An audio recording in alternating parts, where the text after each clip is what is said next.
dili ni bakak ug kani nagpamatuod nga dili lalim maproblema sa kalisod.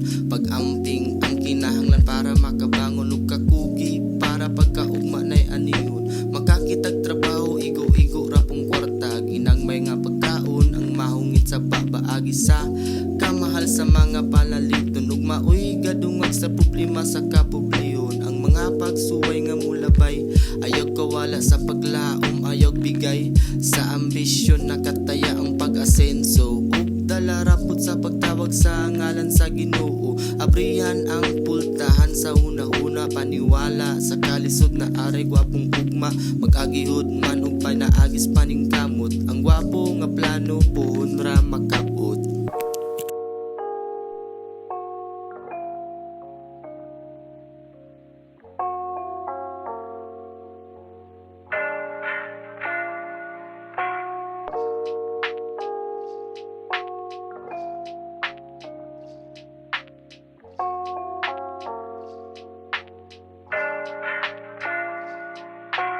Kung naay kalipay, naasay kaguol, naay time na ang kinabuhi makapuol, makasumul. Kung lusun-lusun na ang problema, magmugot na lang ug wa nay lami ikatawa.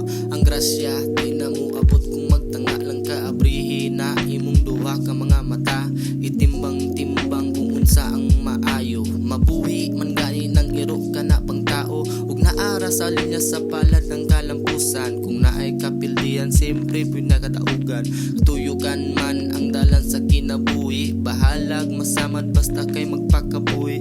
Ayaw og kabali ang pagpaklay ipadayon, lapsan tangkang ngitgit ang kahayag pangitaon. Ang mga temptasyon sa maraka na sa hangin, sukli ug ayaw papalit sa daplin. Ibatanan tao na adjud nay kahugnuan, murara na og bunga nga nahulog sa punuan. Madato og mapobre ni agi og inana, makabati og gutong suot og gising slina.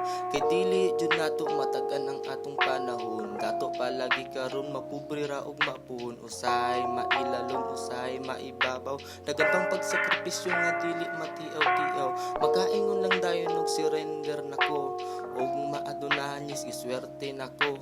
Diba usahay makalibog og balanse, murara nagnegosyo nay ayahay og alkanse.